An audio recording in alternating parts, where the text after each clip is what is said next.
गोविंद भगवान की। भगवान और आगे बढ़े, धनुष रखा हुआ है। धनुष ने भगवान ने धनुष को उठाया और करेण बामेन सलील मुद्रतम सज्जम चक्रत्वा निमिखेण पश्यताम। भगवान ने आज धनुष को दो भागों में तोड़ दिया। तेई क्षण मध्य कृष्ण धनु तोड़ा। आज कंस समझ गया कि हमारा अंतिम समय निकट आ गया है और आगे बढ़े तो एक कुबलिया पीड़ नाम का हाथी लगा हुआ है। भगवान ने महावतों से कहा ये हाथी हटाओ। महावतों ने कहा ये हाथी नहीं हटेगा, पहले अपना परिचय बताओ। भगवान ने कहा हमसे परिचय पूछ रहे? बोले हाँ, परिचय बताओ तभी प्रवेश मिलेगा। भगवान ने कहा तो सुनो हमारा परिचय। हम यदुवंशी कहलाते हैं, कह दो तो रंग दिखा डाले, कह दो तो रंग दिखा डाले। तुम्हें और तुम्हारे हाथी को क्षण भर में गेंद बना डाले। तुम्हें और तुम्हारे हाथी को क्षण भर में गेंद बना डाले। हम यदुवंशी कहलाते हैं, कह दो तो रंग दिखा डाले, कह दो तो रंग दिखा डाले, कह दो तो रंग दिखा डाले। तुम्हें और तुम्हारे हाथी को क्षण भर में गेंद बना डाले। तुम्हारे हाथी को क्षण भर में गेंद बना डाले।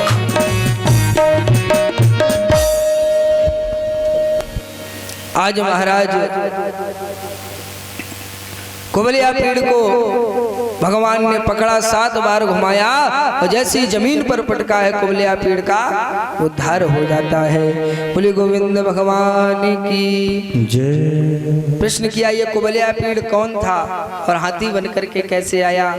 ये पूर्व जन्म में राजा बलि का बेटा था जिसका नाम था मंदमती।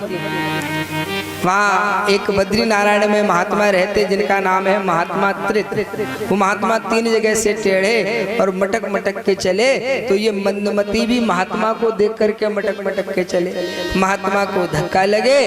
महात्मा ने कहा बेटा परेशान ना करो, ये भगवान का दिया हुआ शरीर है।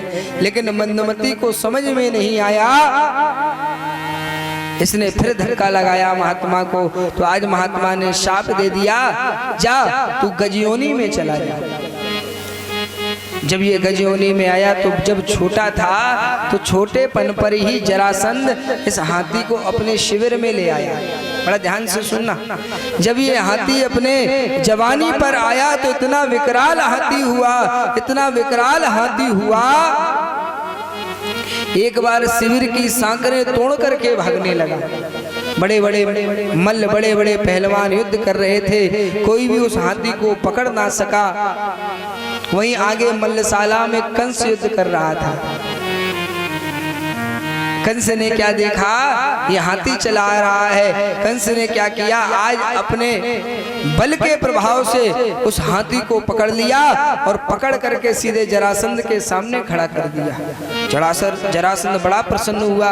कंस की वीरता को देख करके प्रसन्नता में आकर के आज जरासंध ने 2 बिटियां हैं जरासंध के पास, एक अस्ति और प्राप्ति, वो दोनों कंस को ब्याह दी, वो हाथी दहेज में दे दिया जिसका भगवान ने उद्धार किया है।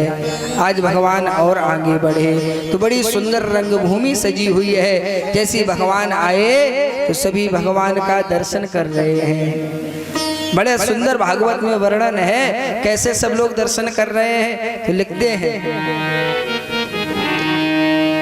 मल्लानां सनृणां नरवरः स्त्रीणां स्मरो मूर्तिमान् गोपानां स्वजनो शतां क्षितिभुजां शास्ता सुपित्रो शिशुः। जो वहां पर मल्ल थे उन्होंने भगवान का मल्ल के रूप में दर्शन किया। जो वहां पर गोपवाल वाले थे वो भगवान को गोपवाल वाले के रूप में, मित्र के रूप में देख रहे थे। स्त्रियों ने भगवान को कामदेव के रूप में दर्शन कर रही हैं। जो माताएं बैठी थी उन्होंने कन्हैया को अपने पुत्र के रूप में देखा। बूढ़ी माताओं ने कन्हैया को नाती के रूप में देखा। और कंस ने किस रूप में देखा? साक मृत्युर्भोजपते विराट जुषताम। कंस ने कन्हैया को साक्षात अपने काल के रूप में, अपनी मृत्यु के रूप में देखा। यहाँ पर केवल एक ही भाव कहेंगे, जागी रही भावना जैसी, जागी रही भावना जैसी, जागी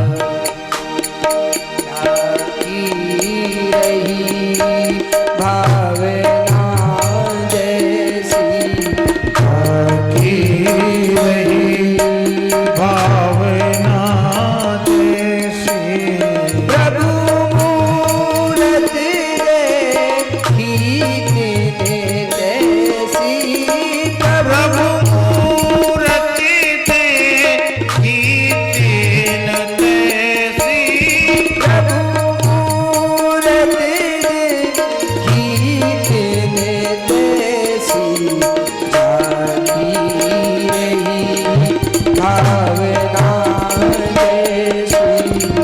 जागी रही भावना जैसी, उमादारी जो सिद्धि की नाई, उमादारी जो किसी की नाई, सबही नचावत राम गोसाई, सब ही न जावत रामे गुसाई, सब ही न जावत राम गुसाई।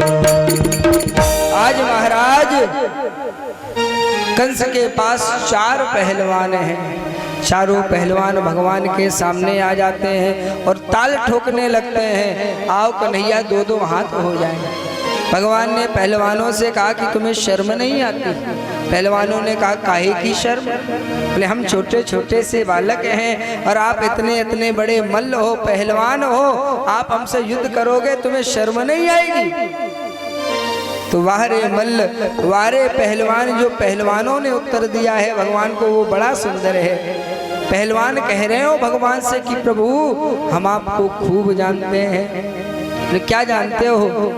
बोले न बालो ना किशोरस्तम बलश्य बलिनांबरा।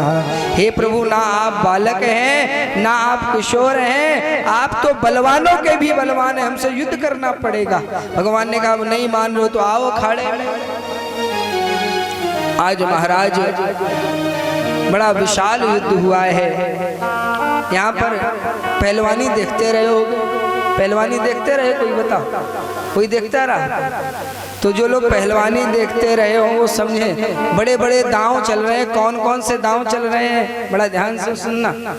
पहले एक दस्ती को सुधार धरनी पैधार, दूजो एक लंगी को जजीरा गुरायो है, तीखी टांग डार नांग फास में घुमायो, झट हला को पटक कर पटा को चलायो है, हाथ को मोड़ा तुरत घोड़ा सो गसाए हाथ, डार के सवारी बाल सांगड़ा लगायो है। ये बड़े बड़े दांव चल रहे हैं। दाव पर दाव के दाव चले, हिम्मत में दोनों घटे नहीं, हिम्मत में दोनों घटे नहीं। हट गई अखाड़े की मिट्टी पर पीछे दोनों हटे नहीं। पकड़ लिया चाड़ूर को और पकड़ करके 7 बार घुमा करके जैसे जमीन पर पटका, उसका गोविंदाय नमो नमः, उसका प्राणांत हो जाता है। बलदाऊ भैया ने मुष्टिक को पकड़ लिया और बलदाऊ भैया ने मुष्टिक के ऊपर एक ऐसे मुष्टिक का प्रहार किया, वो रुधिर बमन करता हुआ इस भूमि पर गिर पड़ता है, फिर कभी उठ नहीं पाता है। सल तोसल का उद्धार किया। कंस ऊंचे मंच पर बैठा हुआ है, भगवान ने छलांग लगाई और सीधे जाकर के केश प्रग्रहिणम कंस, कंस के बालों को पकड़ लिया, केशों को पकड़ लिया। कंस चिल्लाने लगा, कन्हैया छोड़ दो, कन्हैया छोड़ दो।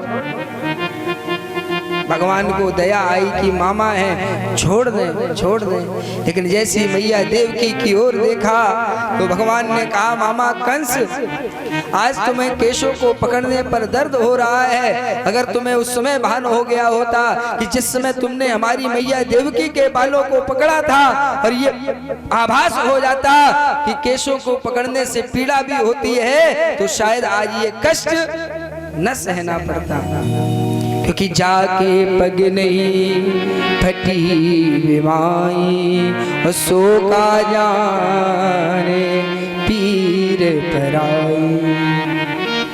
आज भगवान ने बालों को पकड़ लिया, कंस चिल्ला रहा है। भगवान ने कहा, मामा किसी की याद तो नहीं आ रही है? आज कंस ने कहा कि नहीं कन्हैया, किसी की याद नहीं आ रही है, केवल एक की याद आ रही है। बोले कौन है वो? बोले इस समय याद बस उसकी है जो देवकी राज दुलारा है, जिसने कुछ दिन के पहले ही भारी वीरों को मारा है। कंस के पास 4 मुकुट हैं, वो भगवान के चरणों में आ जाते हैं। ये 4 मुकुट क्या है? ये राजा की 4 नीतियां हैं। साम दाम अरुदंड विभेदा, नृप उर्वस ही नाथ कहे वेदा। आज भगवान ने जैसे पिता वसुदेव की ओर देखा, भैया देवकी की ओर देखा, नेत्र सजल हो गए, नेत्र लाल हो गए, क्रोध आ गया। भगवान ने पकड़ा कंस को, वहीं ऊंचे मंच से फेंक देते हैं। जैसे ये जमीन पर गिरता है, इसका प्राणांत हो जाता है। बोले गोविंद भगवान की जय। कंस का जैसे ही प्राणांत हुआ, कंस की दोनों पत्नियां अस्थि और प्राप्ति रोती हुई चली आती हैं। भगवान ने उनको समझाया, कहा कि मामियों रो नहीं, मामा जी जहां से आए वहां चले गए। भगवान ने मामियों को समझाया। बोले मामियों रुदन छोड़ो, ये सब मतलब का रोना है, ये सब मतलब का रोना है। शायद तुमको मालूम नहीं, ये हाल सभी का होना है कौन मरा किसने मारा, जीवों में जीव समाना है। आखिर कब तक साथ देगा ये चोला फटा पुराना। भगवान ने बाली का उद्धार किया। बाली की पत्नी तारा रोती हुई आ गई। भगवान ने 1 मिनट में समझा दिया। ये समझाना चाहे तो सेकंडों में समझ आ जाता है, और न समझाना चाहे तो जीवन भर समझते रहते, लोग समझ नहीं पाते। बाली ने कहा, बाली की पत्नी तारा ने कहा, स्वामी हे प्रभु, आपने मेरे स्वामी को मार दिया। भगवान ने कहा, हमने कहा मारा, ये देखो तुम्हारे स्वामी पड़े हैं सामने। बोले ये हमारे स्वामी नहीं है, ये तो उनका शरीर है। भगवान ने कहा ये शरीर है, और तुम सोच रही हो आत्मा, आत्मा कभी मरती नहीं है, और शरीर है तो शरीर सामने पड़ा है। तुरंत तारा को समझ में आ गया कि जाता नहीं है कोई दुनिया से दूर चलकर, जाता नहीं है कोई दुनिया से दूर चलकर, आते सभी हैं यहाँ बस कपड़े बदल बदल कर। लेटा था वो जमी पर, लोग बोले मर गया। लेटा था वो जमी पर, लोग बोले मर गया। इतने में बोला एक संत, बोले अब तक तो था सफर में, आज अपने घर गया। आज भगवान ने मामियों को समझाया, नाना उग्रसेन को बंधन मुक्त कराया। मथुरा की गद्दी पर भगवान चाहते तो स्वयं बैठ सकते थे, लेकिन नहीं, यही भगवत्ता है। किसी की गोद मिले, किसी की गद्दी मिले, कोई अधिकार तुम्हारे पक्ष में आ रहा हो तो अगर तुम उसके अधिकारी हो तो ही स्वीकार करना, नहीं तो जो बेकार की संपत्ति मिलती है वो कहीं ना कहीं परेशानी खड़ी करती है। अगर मिल गई है तो उसका दशांश धार्मिक कार्यों में जरूर लगाना, तभी वो सफल होगी। आज नाना उग्रसेन को बंधन मुक्त कराया है, माता देवकी को, पिता वसुदेव को बंधन मुक्त कराया और भगवान चरणों से लिपट गए हैं। आशीर्वाद मिला है भगवान को। आजकल तो बच्चे माता पिता को प्रणाम नहीं करते, लेकिन ये याद रखना, किसी को प्रणाम करने से, किसी का वंदन करने से कभी कुछ घटता नहीं है। हमें मिलता ही मिलता है, और एक आध चीजें नहीं मिलती, 4 चीजें मिलती हैं। अभिवादनशीलस्य नित्यं वृद्धोपसेविना, चत्वार तस्य वर्धन्ते आयु विद्या यशो बलम्। आज भगवान चरणों से लिपट गए और रोने लगे। कहा कि मैया मैं बड़ा अभागा हूँ, ना मैं आपको बाल्यावस्था का सुख दे सका, ना मैं आपको किशोरावस्था का सुख दे सका। और समाज को संदेश दिया कि जो बालक सर्व समर्थ होते हुए भी अपने माता पिता के दुख को देखते रहते हैं, उनको दूर करने का प्रयास नहीं करते हैं। मातरम पितरम वृद्धम भार्या साध्वी सुतम शिशुम, उनको नरक में जाना पड़ता है। इसलिए मैया मैं बड़ा अभागा हूँ, हमें क्षमा कर दो।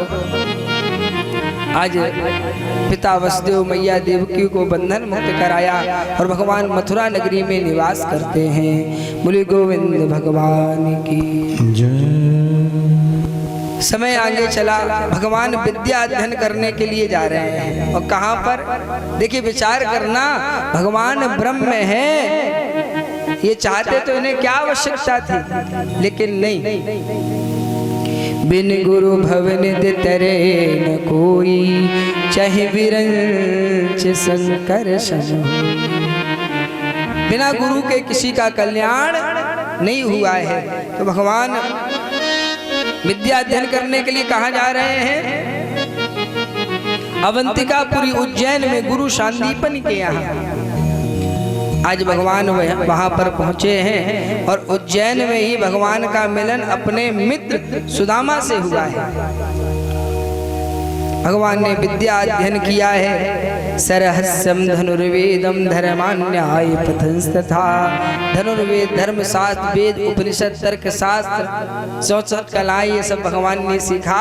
और जब विद्या पूर्ण हो गई तो भगवान ने गुरुजी से कहा, गुरुजी अपनी दक्षिणा बता दो।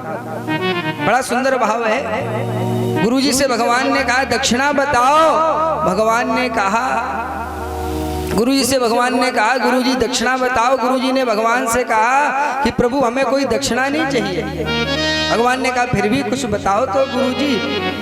तो गुरुजी ने कहा हमें तो नहीं चाहिए, लेकिन अपनी पत्नी से सलाह कर लें। ये बड़ा अच्छा संकेत है कि हर जगह हर निर्णय पुरुष को नहीं लेना चाहिए। अपनी अर्धांगिनी से भी कुछ ना कुछ सामंजस्य बिठाना चाहिए, बातचीत करनी चाहिए। बोले अपनी पत्नी से पूछ ले। आज सांदीपन मुनि ने अपनी पत्नी से कहा कि देवी ये बताओ, भगवान गुरु दक्षिणा कह रहे हैं, क्या कह दें? तो सांदीपन मुनि की पत्नी ने कहा कि स्वामी भगवान से ये कह देना कि हमारा एक बेटा समुद्र में डूब करके मर गया था, वो बेटा ला करके दे दो, हम गुरु दक्षिणा को पूर्ण मान लेंगे। आज भगवान समुद्र के पास गए। समुद्र से कहा कि हमारा गुरुपुत्र आपके पास है? समुद्र ने कहा हमारे पास नहीं है। तो फिर बोले ऐसा करो, आप अंदर चले जाओ हमारे, क्योंकि अंदर एक अंतर जलचरा कृष्ण शंख रूप धरो सुरा, एक शंखासुर नाम का दैत्य रहता है, शायद उसने चुरा लिया हो। आज भगवान शंखासुर के पास पहुंचे हैं, वहां पर भी गुरुपुत्र नहीं मिला। तो आज भगवान कहाँ पहुंचे? लोकालोक पर्वत में दक्षिण दिशा में संयमनी नाम की पुरी है, वहां पर यमराज भगवान उस बालक को लिए बैठे हैं। यम ने जैसे ही भगवान को आते हुए देखा, दंडवत प्रणाम किया, भगवान का अभिषेक किया, पूजन किया और कहा कि प्रभु कैसे आना हुआ? भगवान ने कहा यम, ये जो तुम्हारी गोद में बालक है ये कोई साधारण नहीं है। बोले कौन है? बोले गुरुपुत्र मिहानिदम, ये जो बालक है ये हमारे गुरु जी का बेटा है। यम ने कहा प्रभु आज्ञा क्या है, आप आदेश करो। बोले निज कर्म निबंधनम, इस बालक को इसके कर्म के बंधन से मुक्त कर दो और हमें दे दो। आज भगवान ने अपने गुरु जी के बेटा को लिया और ले जा करके आज गुरु जी को दिया है और गुरु दक्षिणा को पूर्ण किया है। बोले गोविंद भगवान की जय। आज भगवान मथुरा में वापस आ जाते हैं, मथुरा में निवास कर रहे हैं। बड़ा सुंदर उद्धव गोपी का संवाद है। आइए भगवान के नाम को गाएं, फिर उद्धव गोपी की पावन चर्चा पर प्रकाश डालेंगे। बड़े प्रेम से हमारे साथ बोलेंगे। हमारी प्यारी राधा रानी, हमारी प्यारी राधा रानी, हमारी प्यारी राधा रानी, हमारी प्यारी राधा रानी, हमारी प्यारी राधा रानी, हमारी प्यारी राधा रानी। कृपा बरसाए ओ, कृपा बरसाए राधा रानी, हमारी प्यारी हमारी प्यारी राधा रानी। कृपा बरसाए ओ,